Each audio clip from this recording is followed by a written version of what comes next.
مولا فرماتے ہیں جس نے اپنی آخرت کو صحیح کیا خدا اس کی دنیا کو صحیح کر. ہر کام کرنے سے پہلے یہ سوچو کہ میری آخرت تو کہیں خراب نہیں ہو رہی، اور اگر تم نے یہ فکر رکھی تو خدا تمہاری دنیا کو صحیح کر دے گا. بہت بڑے عالم دین آیت اللہ ابو الحسن اصفہانی 8 سال کی عمر سے شوق دین، اصفہان کے رہنے والے، چھوٹا سا گاؤں، کہتے ہیں 8 سال کی عمر سے مکتب میں جاتا تھا، دینی تعلیمات پڑھتا تھا.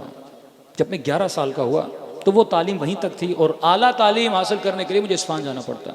تو اپنے والد کو کہا کہ بابا میں اصفہان چلا جاؤں. انہوں نے کہا بیٹا آپ کی عمر 11 سال ہے، چھوٹا بچے ہو، کھانے کا مسئلہ، کپڑوں کا مسئلہ، اکیلے تکو تنہا دروس پردیس میں کس طرح رہو گے، یہ تمہارے بس کی بات نہیں.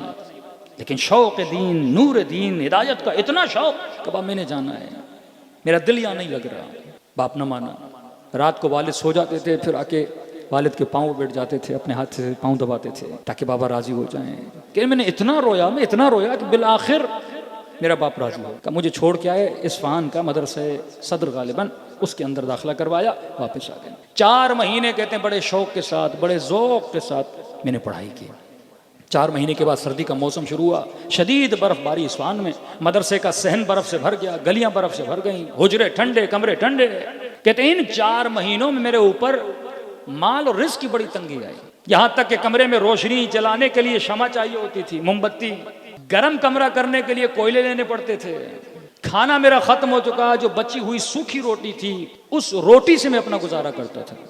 کہ اسی عالم میں کمرے میں کانپ رہا تھا. اور انہی ایام اور دنوں کے درمیان میرے والد گاؤں سے اٹھ کے اصفہان آ گیا تاکہ بیٹے سے جا کے ملوں. اب جیسے کمرے میں آئے تو کمرے میں روشنی نہیں، کمرہ ٹھنڈا پڑا ہوا ہے، کھانے کے لیے کچھ نہیں، بیٹے کی آنکھوں کے نیچے ہلکے پڑے ہوئے ہیں. کہ فوراً میرے والد نے ڈانٹنا شروع کر دیا، ابو الحسن میں نے پہلے ہی کہا تھا یہ تمہارے بس کی بات نہیں ہے.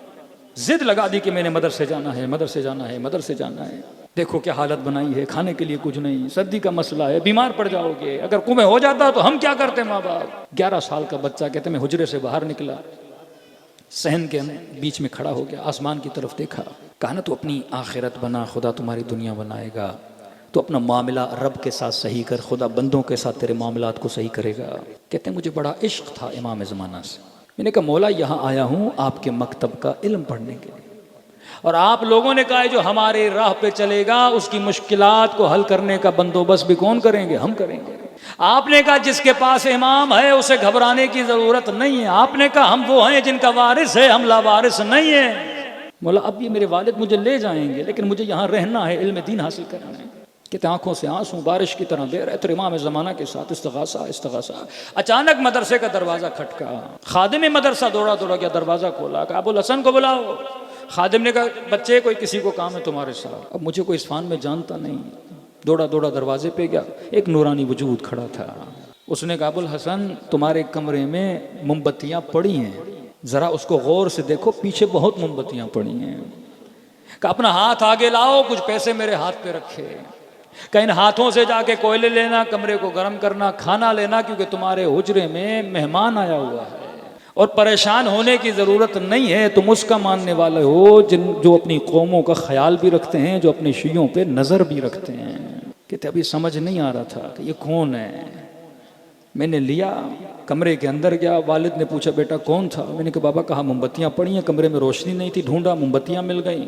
کہا کچھ پیسے دے کر گئے اور کہا کہ اس سے کوئلے لے لینا، کمرے کو گرم کر لینا، کھانا لے لینا، تمہارے کمرے میں مہمان موجود ہے، اور اسے کہنا کہ تو اس کا ماننے والا ہے یا اس قوم سے تعلق رکھتا ہے جن کا وارث ابھی زندہ ہے. کہتے میرے والد کھڑے تھے، یہ سن کے گھٹنوں کے بل بیٹھے اور زار و قطار رونے لگے.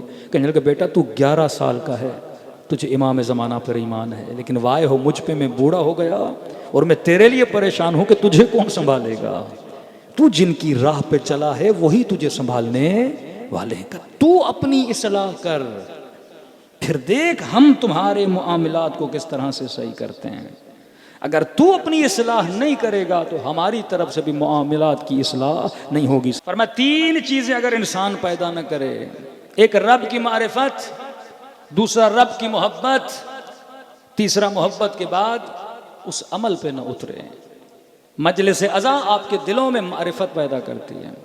آپ یہاں کیوں آئے؟ کیونکہ آپ کے دلوں میں محبت تھی. ایک قدم انسان پیچھے ہے، اور وہ قدم کون سا ہے؟ عمل کا قدم ہے. اب آؤ کربلا میں ذرا دیکھو محبت کتنی تھی.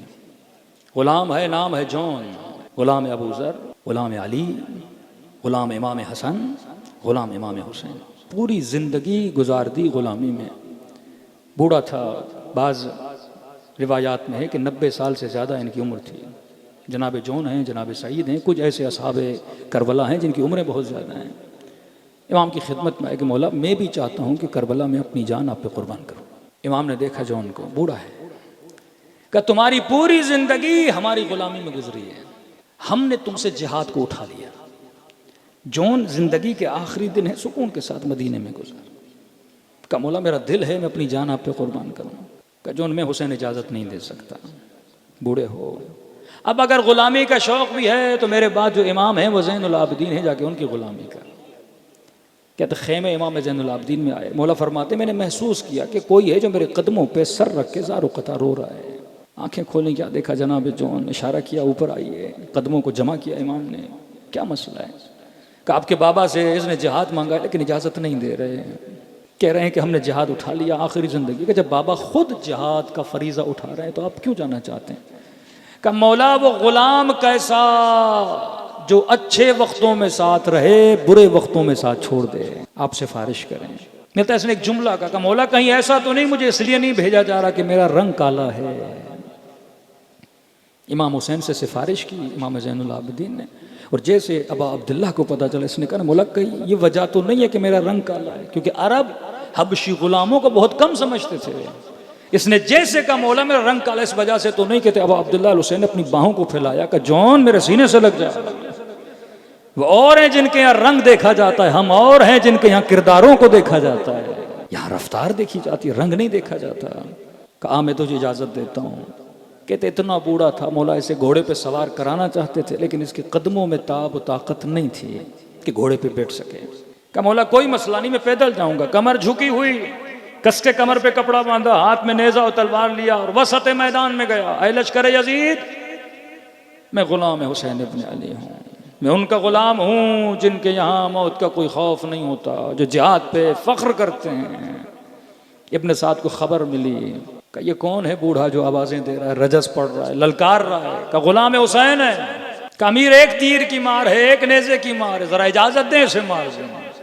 ابن سعد نے کہا تو اس غلام کو نہیں جانتا، میں جانتا ہوں. اس گھر کا بچہ بچہ جون سے محبت کرتا ہے، اس نے سب کو اپنے گھٹنوں پہ بٹھا کے بڑا کیا ہے. کہ امیر پھر کرنا کیا ہے؟ کہ اسے اس طرح مارو کہ میں حسین کا تڑپنا دیکھوں. تیر کا نہیں، تلوار کا نہیں، نیزہ کا نہیں. امیر پھر کیسے مارے؟ کہ گھوڑوں پہ سواروں، ہاتھوں میں پتھر لیں، اس بوڑھے کو دور سے پتھر ماریں. اتنے پتھر مارو کہ یہ گر کے زمین پہ گرے اور حسین اس کا تڑپنا دیکھیں. تاریخ کربلا لکھتی ہے جناب جون کو اتنے پتھر مارے گئے، یہ زخمی ہو کے زمین پہ گرے. چند ایسے اصحاب ہیں جن کے جنازوں پہ ابو عبداللہ گئے، ہر صحابی کے بدن پہ نہیں گئے. ان میں سے ایک کا نام ہے جناب جون. کہتے مولا دوڑے دوڑے آئے. جون غنودگی کے عالم میں تھا اور اچانک اس نے محسوس کیا کہ میرا سر کسی کی گود کے اندر پڑا ہوا ہے. لشکر یزید کا سپاہی کہتا ہے یہ سارا منظر میں دور سے دیکھ رہا تھا. کہتا میں نے زندگی میں نہ ایسا غلام دیکھا، میں نے زندگی میں نہ ایسا آقا دیکھا. کہ کیا دیکھا تو نے؟ کہ جیسے سر گود میں رکھا حسین نے، غلام نے پھر اپنا سر خاک کربلا پہ رکھ دیا. گویا کہہ رہے ہوں گے مولا یہ گود علی اکبر کے لیے بنی ہے، مولا میرا سر اس گود کے قابل نہیں ہے. کہتے ہیں پھر حسین نے گود میں رکھا، پھر اس نے جھٹک کے سر کو خاک کربلا پہ گرا دیا. تیسری بار سر رکھا، پھر اس نے سر خاک پہ گرا دیا. کہتا ہے وہ منظر جو آج تک میں نے کسی آقا کی محبت کا غلام سے نہیں دیکھا وہ یہ منظر تھا کہ جب غلام راضی نہ ہوا کہ سر آقا کی گود میں ہو تو میں نے دور سے یہ منظر دیکھا کہ حسین نے اپنے سر کو جھکانا شروع کیا، جھکانا شروع کیا، جھکانا شروع کیا، یہاں تک کہ حسین نے اپنا رخسار جون کے رخسار پہ رکھ دیا اور کانوں میں کہا اللہم بید وجہہ طیب ریحہ. کہ جون وہ اور ہیں جو کہتے ہیں رنگ دیکھا جاتا ہے. دعا کیا ہے خدا قیامت کے دن اس کے چہرے کو نورانی اور سفید بنانا، اس کے بدن کو خوشبودار بنا دینا. کہ تو اپنا معاملہ صحیح کر، یہاں تیرا معاملہ وہ صحیح کریں گے.